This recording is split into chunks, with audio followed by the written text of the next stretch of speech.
إن الحمد لله نحمده ونستعينه ونستغفره ونؤمن به ونتوكل عليه ونعوذ بالله من شرور أنفسنا ومن سيئات أعمالنا من يهده الله فلا مضل له ومن يضلل فلا هادي له وأشهد أن لا إله إلا الله وحده لا شريك له وأشهد أن محمدا عبده ورسوله يا أيها الذين آمنوا اتقوا الله حق تقاته ولا تموتن إلا وأنتم مسلمون يا أيها الناس اتقوا ربكم الذي خلقكم من نفس واحدة وخلق منها زوجها وبث منهما رجالا كثيرا ونساء واتقوا الله الذي تساءلون به والأرحام إن الله كان عليكم رقيبا يا أيها الذين آمنوا اتقوا الله وقولوا قولا سديدا يصلح لكم أعمالكم ويغفر لكم ذنوبكم ومن يطع الله ورسوله فقد فاز فوزا عظيما أما بعد فإن أصدق الحديث كتاب الله وأحسن الهدي هدي محمد صلى الله عليه وسلم وشر الأمور محدثاتها وكل محدثة بدعة وكل بدعة ضلالة وكل ضلالة في النار أعوذ بالله السميع العليم من الشيطان الرجيم إن الذين قالوا ربنا الله ثم استقاموا تتنزل عليهم الملائكة ألا تخافوا ولا تحزنوا وأبشروا بالجنة التي كنتم توعدون سبحانك لا علم لنا إلا ما علمتنا واحلل عقدة من لساني يفقهوا قولي. حمد و ثنا کبریائی تمام تعریفیں اللہ رب العزت کے لیے ہی لائق و زیبا ہے، جو اس تمام کائنات کا خالق، مالک، معبود برحق، وہی داتا، وہی مشکل کشا اور حاجت روا ہے۔ انگنت درود و سلام ہو امام الانبیاء والمرسلین رحمت للعالمین محمد رسول اللہ صلی اللہ علیہ وآلہ وسلم کی ذات گرامی پر۔ اللہم صلی وسلم وبارک علی محمد صلی اللہ علیہ وآلہ وسلم۔ بزرگان دین، اسلامی بھائیوں، دوستوں اور پیارے بچوں، میں سب سے پہلے اپنے آپ کو اور پھر آپ تمام حضرات کو تقوی کی وصیت کرتا ہوں، کیونکہ تقوی شعار المؤمنین ہے، تقوی حصول جنت کا سبب ہے، تقوی اللہ تبارک و تعالیٰ کو بہت محبوب ہے، اور یہ تقوی ہی ہم سب کی کامیابی اور کامرانی کا ضامن ہے۔ اللہ تبارک و تعالیٰ فرماتے ہیں وَاتَّقُوا يَوْمًا تُرْجَعُونَ فِيهِ إِلَى اللَّهِ ثُمَّ تُوَفَّى كُلُّ نَفْسٍ مَا كَسَبَتْ وَهُمْ لَا يُظْلَمُونَ۔ اے لوگو، اس دن سے ڈرو جس دن تم اللہ تبارک و تعالیٰ کے حضور پیش ہوگے، اور اس دن جو کمائی تم نے اپنی زندگی میں کی ہے، جیسی نیکیاں کمائی ہیں یا جو اعمال تم نے کیے ہیں، اس کے مطابق تمہیں پورا بدلہ عطا فرمایا جائے گا، اور کسی کے اوپر ذرہ برابر بھی ظلم نہیں ہوگا۔ اللہ تبارک و تعالیٰ سے دعا کرتے ہیں اللہ تعالیٰ ہمیں متقی اور پرہیزگار بنائے، اور اللہ تبارک و تعالیٰ ہماری نیکیوں کو قبول فرمائے، اس دن ہمیں شرمندگی سے بچائے، آمین یا رب العالمین۔ بس کل ہی پرسوں ہم نے رمضان کو ودا کیا، کل ہم لوگوں نے الحمدللہ اللہ تعالیٰ کی جو نعمتیں ہمیں ملی تھیں اس رمضان کی شکل میں، اس میں جو عبادات اللہ تبارک و تعالیٰ نے ہم پر فرض کی تھیں، اور جو سنن و نوافل بھی ہمارے تھے، ہم نے اللہ کے حکم سے اور اس کی ہی عطا کردہ توفیق سے جتنا جس حد تک ممکن ہوا ہم نے اس پر عمل کرنے کی کوشش کی، اور اللہ تبارک و تعالیٰ سے دعا کرتے ہیں ہم سب سے اللہ تعالیٰ اس عمل کو قبول فرمائے۔ یہ مہینہ ایک خاص رحمت کا تھا، ایک خاص موسم تھا، یہ موسم اب جو ہے وہ گزر گیا ہے، اب اس کو یاد رکھنا ہے جیسے صحابہ کرام یاد رکھا کرتے تھے۔ 6 مہینے پہلے سے رمضان آنے سے 6 مہینے پہلے سے صحابہ کرام دعا کرتے تھے اللہم بلغنا رمضان، یا اللہ رمضان سے ہمیں ملا دے، ہمیں رمضان تک پہنچا دے۔ اور جب رمضان گزر جاتا 6 مہینے بعد تک دعا کرتے تھے یا اللہ جو نیک عمل ہم نے اس رمضان میں کیا ہے اسے قبول فرما دے، جو خطائیں کوتاہیاں ہوئی ہیں اسے معاف فرما دے۔ تو یہ جو ہے ہم سب کو بھی صحابہ کی سنت پر عمل کرنا چاہیے اور کوشش کرنا چاہیے کہ اب ہم اس رمضان کو نہ بھولیں۔ عموماً دیکھنے میں آتا ہے کل ہی عید ہوئی ہے، آج شاید کئی لوگوں کی صلاۃ الفجر چھوٹی ہوگی، اب آج سے غفلتیں شروع ہو جاتی ہیں، آج سے جو ہے بے عملیاں شروع ہو جاتی ہیں، سب بھول جاتے ہیں کہ ہم نے رمضان میں کیا کیا تھا، حالانکہ رمضان ایک ٹریننگ کا مہینہ تھا۔ رمضان آنے والے 11 مہینوں کے لیے ایک تیاری اور ٹریننگ دے کے گیا تھا کہ اگلے 11 مہینے بھی تم اسی طرح سے عمل کرنا۔ اس میں ہم نے سگریٹ چھوڑا، اس میں ہم نے دیگر برائیاں چھوڑی، جائز چیزوں کو بھی جو جائز تھا وہ بھی چھوڑا کہ دن بھر ہم اللہ کی رضا کے لیے بھوکے رہے، پیاسے رہے، شہوت کو مارتے رہے۔ کیوں؟ کہ اللہ تبارک و تعالیٰ کی رضا حاصل ہو جائے، اللہ کا تقوی حاصل ہو جائے۔ اور الحمدللہ جس نے بھی عمل کیا اب وہ کم از کم یہ جو کوشش کر سکتا ہے کہ اگر میں نے مہینہ بھر دن بھر میں سگریٹ اگر چھوڑ سکتا تھا تو آئندہ بھی چھوڑ سکتا ہوں، میں راتوں میں نماز پڑھتا تھا تو آئندہ بھی پڑھ سکتا ہوں۔ اور جو عمل نیک کرتا تھا انسان وہ سوچ سکتا ہے کہ میں کرتا رہوں، کیونکہ استقامت کی اسلام میں بہت ہی زیادہ فضیلت ہے، استقامت کی بہت بڑی فضیلت ہے۔ اللہ تبارک و تعالیٰ نے استقامت کی ہمیں ترغیب دلائی ہے، اور جو استقامت پر قائم رہتے ہیں، ڈٹے رہتے ہیں، اللہ تعالیٰ انہیں بہت محبوب رکھتا ہے۔ اللہ تبارک تعالیٰ نے اسی لیے فرمایا ان الذین قالوا ربنا اللہ، جو کہتے ہیں اللہ ہمارا رب، اللہ ہمارا خالق ہے، اللہ ہمارا مالک ہے، اللہ ہمارا رازق ہے، توحید کا کلمے کا اقرار کر لیا، اس کے بعد اس دن سے ڈٹ جاتے ہیں۔ ثم استقاموا، جو ڈٹ جاتے ہیں ایسے لوگوں پر کیا ہوتا ہے؟ تتنزل علیہم الملائکہ، ان کے اوپر فرشتے نازل ہوتے ہیں، بالخصوص اس وقت جب یہ بستر مرگ پر پڑا ہے، موت کے قریب ہے، ساری زندگی استقامت پر قائم رہا، دین توحید کا جب اقرار کیا، رسالت کا جب اقرار کیا، توحید اور رسالت پر پوری طرح سے ڈٹا رہا، کتنی مصیبتیں آئیں، کتنی مشکلیں آئیں اس کو دین سے ہٹانے کے لیے، بڑی بڑی مجبوریاں، بڑی بڑی پریشانیاں آئیں، لیکن اس نے کیا کیا؟ توحید کا ساتھ نہیں چھوڑا، رسالت کا ساتھ نہیں چھوڑا، دین پر قائم رہا، دین پر عمل کرتا رہا، نمازوں کی پابندی کرا، روزے جو ہے رکھتا رہا، شرک و بدعت سے دور رہا، اپنے آپ کو صرف اللہ تعالیٰ کی توحید پر قائم رکھا، اور کبھی کوئی واسطے اور وسیلے نہیں دیتا رہا، تعویذوں اور گنڈوں پر بھروسے کرتا نہیں رہا، بلکہ صرف رب العالمین کی طرف رجوع کرتا رہا اور رب العالمین سے مانگتا رہا۔ جو کچھ بھی ضرورت پڑی اس نے یہی سوچا کہ اللہ ہی ہے جو مجھے دینے والا ہے، اللہ کے علاوہ کوئی ذات نہیں جو مجھے کچھ نقصان پہنچا دے یا مجھے کوئی فائدہ پہنچا دے۔ جو اس پر قائم رہا ان کے اوپر اس بستر مرگ پر فرشتے نازل ہوتے ہیں، وہ فرشتے آ کے کہتے ہیں اللہ تخافوا، نہیں ڈرو، خوف مت کرو، کیوں ڈر رہے ہو، کس بات سے ڈر رہے ہو؟ اللہ تخافوا ولا تحزنوا، اور خوف تو خوف، کوئی غم نہیں کرنا، کوئی غم نہیں کرنا۔ وَأَبْشِرُوا بِالْجَنَّةِ الَّتِي كُنْتُمْ تُوعَدُونَ، اور بشارت ہے تمہارے لیے، خوشخبری ہے تمہارے لیے اس جنت کی جن کا وعدہ تم مومنوں سے کیا جاتا رہا ہے۔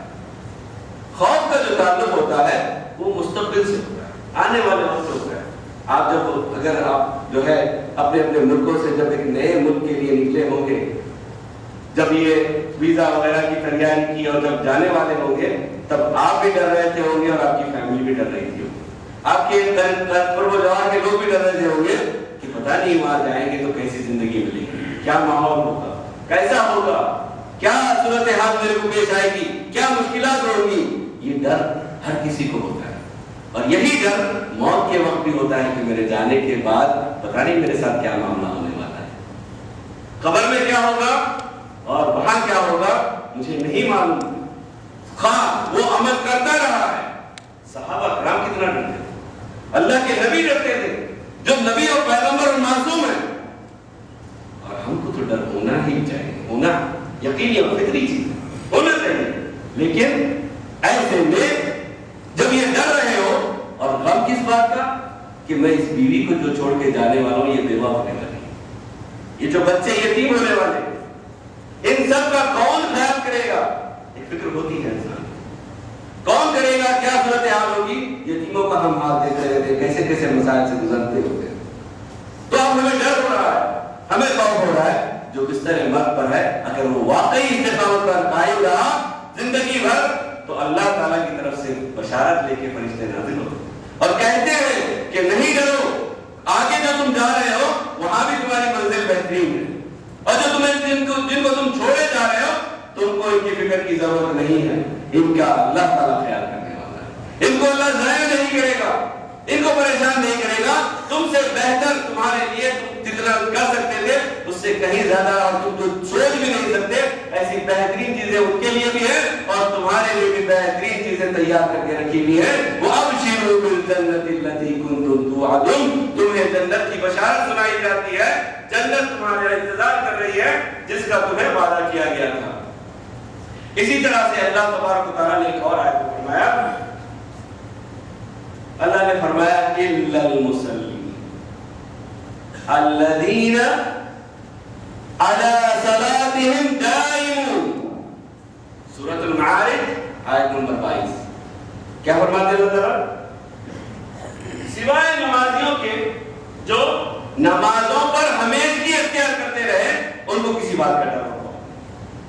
نماز پر قائم رہنا، اب تک نماز پڑھ رہے تھے، چھٹی مل جا رہی تھی، یا اب یہ تھا کہ رمضان کا مہینہ میں اگر نماز نہیں پڑھوں گا تو میرا روزہ پورا نہیں ہوگا. تو نماز صرف رمضان کے لیے تو پڑھ نہیں ہے، باقی 11 مہینے کے لیے نماز پڑھ رہے تھے وقت کے ساتھ.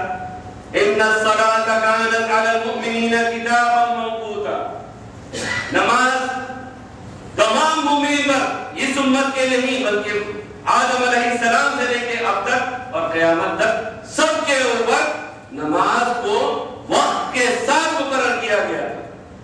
اسی لیے اللہ تبارک و تعالیٰ نے بار بار نماز پڑھو سلو نہیں کہا، کیا کہا؟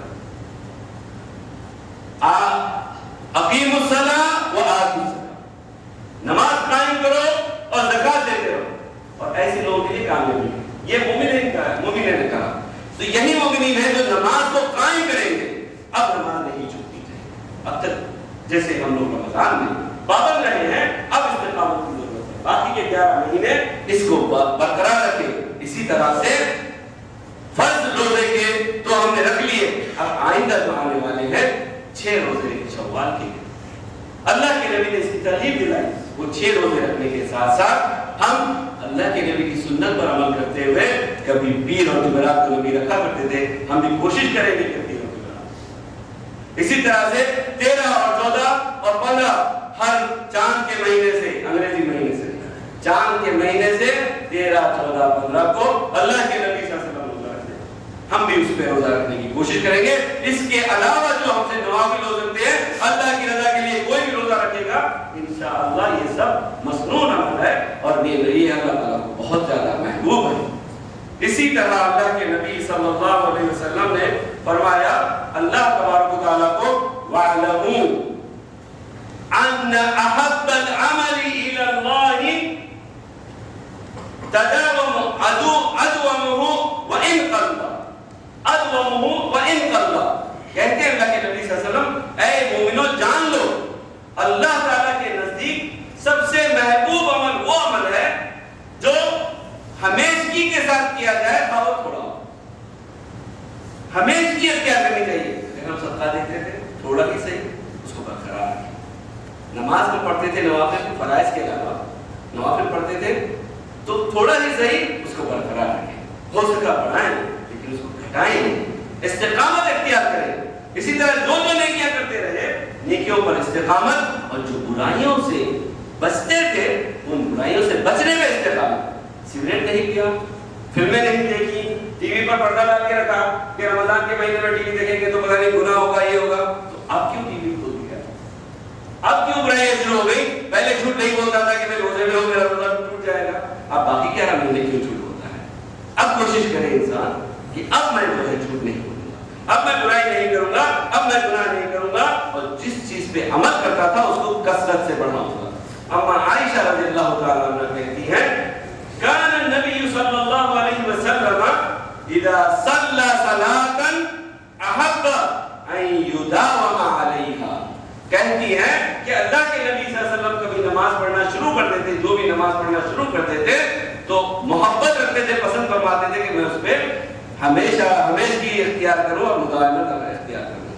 پھر کہتی ہیں وہ کان اذا غلبہ نوم، اب رات میں جب عبادت کرتے تھے اکثر، لیکن کبھی کبھی انسان وہ بھی بشر تھے، جو کہتے ہیں بشر نہیں تھے غلط ہے، وہ بھی بشر تھے، ان پر نیند کا غلبہ طاری ہوتا تھا، کبھی نیند کا غلبہ طاری ہو جاتا نبی پر، اگر وہ عمل کرنے میں کہیں ان کو محسوس ہوتا کہ میں شاید نہیں کر پاؤں گا ٹھیک سے، نماز نہیں پڑھ پاؤں گا، اسی طرح سے او وجع عن قیام اللیل، یا قیام اللیل کے دوران میں تکلیف ہوتی، تھکان کی وجہ سے، ایک تو پیروں پہ ورم آ جاتا، قیام بھی لمبا لمبا کرتے اور پھر تکلیف ہوتی جسم میں، تو اللہ کے نبی صلی اللہ علیہ وسلم آرام فرما لیتے، فجر میں اٹھتے نماز پڑھتے، بعد میں دن میں اللہ کے نبی صلی اللہ علیہ وسلم کیا کرتے تھے، صلی من النہار 12 رکعتا او کما قال علیہ رضی اللہ تعالیٰ عنہ، کہتی ہے کہ اللہ کے نبی صلی اللہ علیہ وسلم اگر رات میں نہیں کر سکے وہ عمل تو صبح میں دن میں اٹھنے کے بعد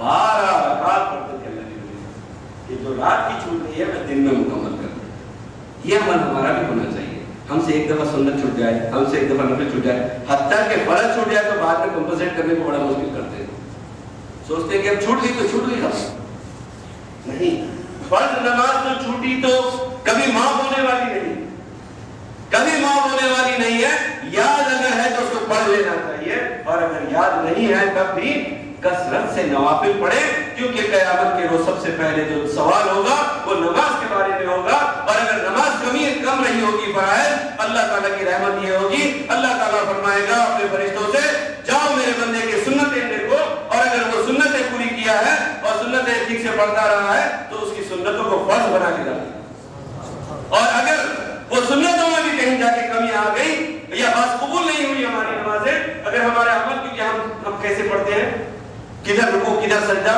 کھڑا کر بیٹھو گے مارے اور نکل گئے، ہم نہیں معلوم، جس دن جلدی میں تو کچھ بھی نہیں، پوری دنیا کا خیال، پوری دنیا کا حساب کتاب، اللہ جانے کون سی نمازیں قبول ہوئی، کون سی نمازیں قبول نہیں ہوئی، کہاں کمی پڑی نہیں معلوم، تو اگر ان کو پورا کرنا ہوگا پھر اللہ تعالیٰ کہیں گے اچھا ٹھیک ہے، سنتیں بھی ہونے کے باوجود اس کی فرض پوری نہیں ہوتی، دیکھو اس کی نماز، اس کی نوافل دیکھو، اس کی نوافل کو میری رحمت سے فرض بنا کے داخل کرو اور اس کو جنت میں داخل کرو، کتنی بڑی رحمت ہے اللہ تعالیٰ کی، اور ہم ہی کوتا ہے، ہم ہی جو ہے گئے گزرے ہیں، ہم اپنی فکر نہیں کرتے، اللہ رب العالمین صرف رمضان کا مہینہ نہیں بلکہ اللہ رب العالمین روزانہ اللہ تبارک و تعالیٰ آسمان دنیا پر آتے ہیں ہماری خاطر، ہماری غرض سے، حالانکہ اللہ کو کوئی ضرورت نہیں، اللہ چاہے وہاں بیٹھا ہے عرش پر یا وہ 7ویں آسمان میں بیٹھا ہے زمین پر آئے، اللہ کے لیے سب برابر ہے، اللہ تبارک و تعالیٰ کی قدرت کاملہ ہر جگہ موجود ہے، وہ ہمیں 7ویں آسمان سے اسی طرح دیکھ رہا ہے جیسے میں آپ کو یا آپ مجھ کو دیکھ رہے ہیں، بلکہ اس سے بہتر دیکھ رہا ہے،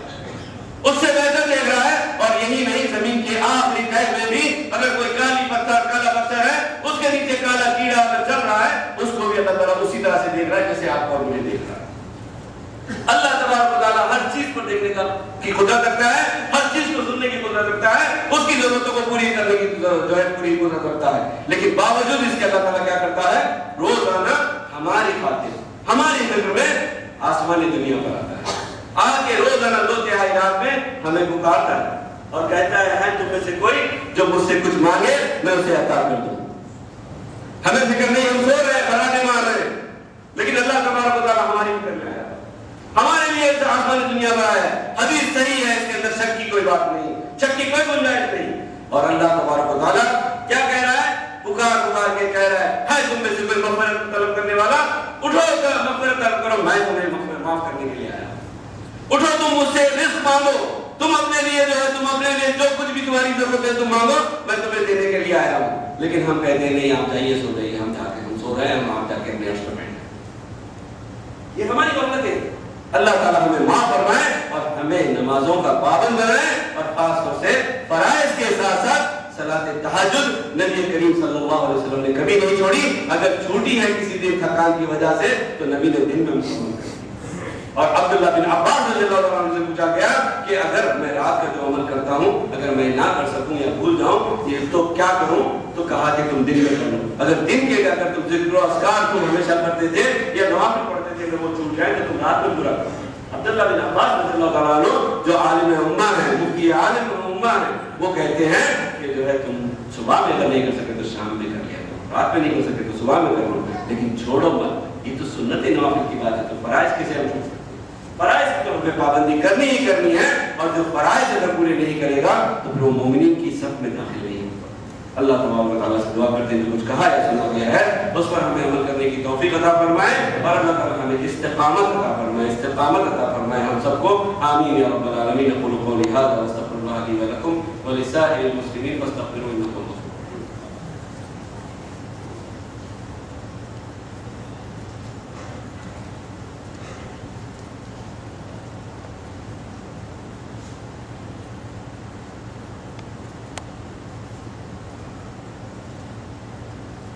الحمدللہ وکفا وسلام علی الذین اصطفیٰ اما بعد.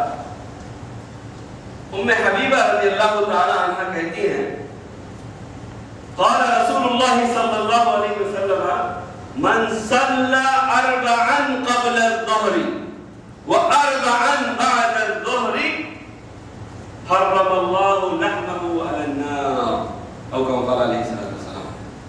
کہتی ہیں ظہر کی فرض سے پہلے جس نے 4 رکعت سنت پڑھ لی ہے اور ظہر کی فرض کے بعد جس نے 4 رکعت پڑھ لی ہے روزانہ, اللہ تبارک و تعالیٰ نے اس کے گوشت اور گوشت کو جہنم کی آگ پہ حرام کر دیا.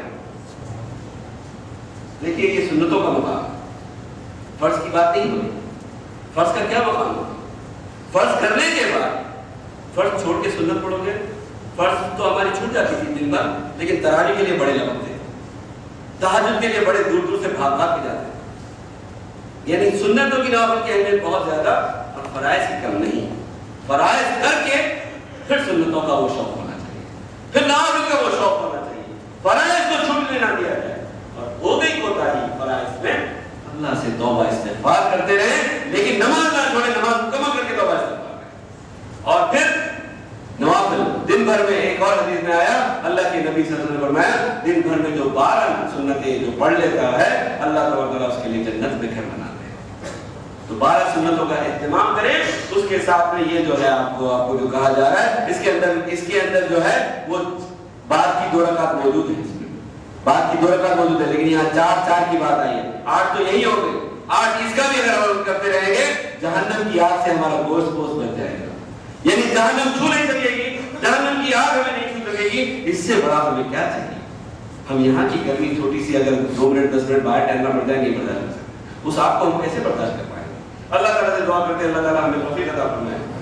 اللہ کے نبی صلی اللہ علیہ وسلم معراج کے لیے جب گئے, اللہ کے نبی صلی اللہ علیہ وسلم نے کچھ قدموں کی آواز سنی. لگا اللہ کے نبی صلی اللہ علیہ وسلم کو کہ یہ جانی پہچانی سی آواز ہے, لیکن ظاہر ہے وہاں سے اللہ کے نبی صلی اللہ علیہ وسلم جب واپس آ گئے, واپس آنے کے بعد جب سب کو اطلاع دی, تھوڑی دیر میں بلال رضی اللہ تعالیٰ عنہ سے تشریف لائے. جب ان کے قدموں کی آواز یہاں سنی, یاد آ گیا ارے یہی قدموں کی آواز میں نے وہاں سنی, یہ تو بلال ہے, ان کی آواز ہے ان کے قدموں کی. بلا کے پوچھا بلال سے, یا بلال حدثنی بأرجى عمل عملته عندك في الاسلام منفعت. اے بلال ہم کو وہ بات بتاؤ جو اسلام میں تم ایسا عمل کرتے ہو جو بہت زیادہ تمہیں فائدہ پہنچا ہے, جو بہت زیادہ تمہیں فائدہ پہنچاتا ہے, ایسا کون سا عمل تم کرتے ہو؟ کہتے ہیں کہتے ہیں کہ انک بالاسلام فانی سمعت الليلة خشفا عليك بين يدي في الجنة. اور میں نے تمہارے قدموں کے نشانات اور قدموں کی آواز میں نے سنی ہے جنت میں. یہاں بیٹھے یہاں چل رہے ہیں زمین پر, اور اللہ تعالیٰ جنت میں ان کی قدموں کی آواز سنا رہا ہے. کہتے ہیں بلال ما عملت عملا فی, میں نے تو کوئی ایسا عمل نہیں کیا اللہ کے نبی صلی اللہ علیہ وسلم جس کو میں کہہ سکوں کہ میں نے بہت اچھا عمل کیا ہے. دیکھیے آپ کیسی سادگی ہے. آج ہمارا کیا ہے, ارے میں تو روزانہ اتنے نفل پڑھتا ہوں, میں تو اتنی سنتیں پڑھتا ہوں، میں تو وہ عمل کرتا ہوں اور وہ کرتا ہوں، میں یہ کرتا ہوں، میں تو تہجد بھی پڑھتا ہوں. ہر کسی کو جتا ہے. اور اتنے جو صحابہ جن کو اللہ تعالیٰ نے ٹائٹل دیا ہے رضی اللہ عنہم ورضوا عنک، وہ کہہ رہے ہیں لگے میں کچھ نہیں کرتا، ایسا کوئی عمل مجھے یاد نہیں جس سے اللہ تعالیٰ مجھے خوش ہوگا. البتہ ایک بات ہے، اللہ کے نبی صلی اللہ علیہ وسلم ہو سکتا ہے، میں امید کرتا ہوں کہ اس کی وجہ سے شاید اللہ تبارک و تعالیٰ شاید وہ عمل میرا قبول کر لیا ہو، اور اللہ تعالیٰ ہو سکتا ہے اس وجہ سے یہ معاملہ ہوا ہو میرے ساتھ. کیا بولے؟ کہا اللہ کے نبی صلی اللہ علیہ وسلم جب کبھی بھی دن میں ہو یا رات میں، جب میں رات میں مجھے طہارت کی ضرورت ہوتی ہے، میں ضرورت سے جاتا ہوں، میں فوراً طہارت سے فارغ ہونے کے بعد میں وضو کر لیتا ہوں. وضو کرنے کے بعد میں 2 رکعت اللہ کی رضا کے لیے پڑھتا ہوں. اس کو اہل علم نے تحیۃ الوضو کا نام دیا ہے. اس قرآن حدیث میں تو نہیں ہے، بلال نے بھی نہیں کہا، نبی نے بھی نہیں کہا، لیکن اس کو فقہاء نے تحیۃ الوضو کا نام دیا ہے. جو جب بھی وضو کرے گا 2 رکعت نماز پڑھ لے گا، وہ دنیا میں چلے گا، اس کی خطبوں کی آواز جنت میں سنائے گی. اللہ تعالیٰ ہم سب کو عمل کی توفیق عطا فرمائے، ہم سب کو عمل کی توفیق عطا فرمائے. اور استقامت بھی بلال اگر یاد آ گئے ہیں تو بلال کی بات کو یاد کر لیں کہ استقامت کیسی تھی بلال کی، کیا چیز ہے استقامت. مثالیں پڑھیں گے تو صحابہ کرام کے بے حساب ہیں. جب وہ مسلمان ہو گئے تو کیا کرتے تھے، ان کے جو سرداران تھے یا ان کا جو مالک تھا وہ کیا کرتا تھا، آگ جلا کر آگ کے پورے جو ڈلے آگ کے رہتے تھے اس کے اوپر بلال رضی اللہ عنہ کو پیٹ کے بل لٹا دیتا کہ تم اسلام چھوڑو، تم اللہ کو اللہ اور محمد کو رسول ماننا چھوڑ دو، تم تمہارے پرانے دین پر آ جاؤ، ہم تمہیں یہ سزا سے نجات دے دیں گے. وہ کہتے تھے تو کرے گا ہی کیا، زیادہ کیا ہو، اس آگ سے میں جل جاؤں گا، مر جاؤں گا، کھپ جاؤں گا، کچھ مشکل نہیں ہے. میں اللہ کو اللہ مانتا ہوں، میرا رب اللہ ہے، میرا خالق اللہ ہے، میرا مالک اللہ ہے، میں نے اشہد ان لا الہ الا اللہ پڑھا ہے، میں اس سے کبھی نہیں ہٹوں گا اور محمد کی رسالت سے کبھی نہیں ہٹوں گا. اور ہوتا کیا تھا، وہ جو آگ پہ ڈال کے جو ہے دبڑتا تھا یا اس پہ دبائے رکھتے تھے، اوپر سے وزن ڈال کے پکڑ کے رکھتے تھے 2-3 مسترڈے، اس سے جو ہے جو آگ کے جو ڈلے انگارے جو ہوتے تھے وہ انگارے، یہ چربی جب پگھلتی تھی، پگھل کے جو چربی نکلتی تھی اس سے وہ انگارے بجھ جاتے تھے. اور ان کی پیٹھ پر بڑے بڑے گڑھے اور نشان بیٹھ گئے تھے ان کی پیٹھ پر، لیکن انہوں نے اسلام کو نہیں چھوڑا. آج چھوٹی سی بات ہو جائے تو ہم اسلام چھوڑ دیتے، چھوٹی سی بات ہو جائے تو ہم دین چھوڑ دیتے، اور ہم سود دینے پر بھی تیار ہو جاتے ہیں، شرک کرنے پر بھی تیار ہو جاتے ہیں، اور بہت کچھ وسیلے واسطے دینے لگ جاتے ہیں. اولاد اگر نہ ہو، اگر نوکری نہ ملے تو تعلیم ملتے ہاتھ میں آ جاتے ہیں، پیروں میں آ جاتے ہیں. اور اگر بیوی یا عورت کو اگر جو ہے ولادت کا مسئلہ آ جائے تو اس کی کمر میں بھی تعویذ لگ جاتی ہے اور پرانوں میں تعویذ لگ جاتی ہے. اللہ تعالیٰ ان سب چیزوں سے محفوظ رکھے اور اسلام پر اور توحید پر ہم سب کو قائم رکھے. اللہ تبارک و تعالیٰ کا ارشاد ہے ان اللہ و ملائکتہ یصلون علی النبی یا ایھا الذین آمنوا صلوا علیہ وسلموا تسلیما. اللهم صل علی محمد وعلی آل محمد كما صليت على ابراہیم وعلى آل ابراہیم انك حمید مجید. اللهم بارك على محمد وعلى آل محمد كما باركت على ابراہیم وعلى آل ابراہیم انك حمید مجید. وارض اللهم عن الخلفاء الراشدين ابي بكر وعمر وعثمان وعلي. اللهم اغفر للمؤمنين والمؤمنات، اللهم اغفر للمؤمنين والمؤمنات والمسلمين والمسلمات الاحياء منهم والاموات. ربنا لا تؤاخذنا ان نسينا واخطانا، ربنا لا تؤاخذنا ان نسينا واخطانا، ربنا ولا تحمل علينا إصرا كما حملته على الذين من قبلنا، ربنا ولا تحملنا ما لا طاقة لنا به، ربنا ولا تحملنا ما لا طاقة لنا به.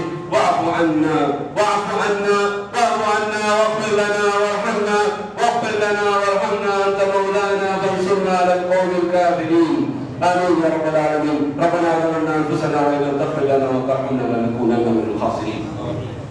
ربنا ظلمنا أنفسنا وإن لم تغفر لنا وترحمنا لنكونن من الخاسرين. ربنا ظلمنا أنفسنا وإن لم تغفر لنا وترحمنا لنكونن من الخاسرين. ربنا هب لنا من أزواجنا وذرياتنا قرة أعين واجعلنا للمتقين إماما. ربنا آتنا في الدنيا حسنة وفي الآخرة حسنة وقنا عذاب النار. ربنا آتنا في الدنيا حسنة وفي الآخرة حسنة وقنا عذاب النار. ربنا آتنا في الدنيا حسنة وفي الآخرة حسنة وقنا عذاب النار. ربنا تقبل منا انك انت السميع العليم وتب علينا انك انت التواب الرحيم. سبحان ربك رب العزة عما يصفون وسلام على المرسلين والحمد لله رب العالمين. عباد الله رحمكم الله إن الله يأمركم بالعدل والإحسان وإيتاء ذي القربى وينهى عن الفحشاء والمنكر والبغي يعظكم لعلكم تذكرون اذكروا الله يذكركم وأقيموا الصلاة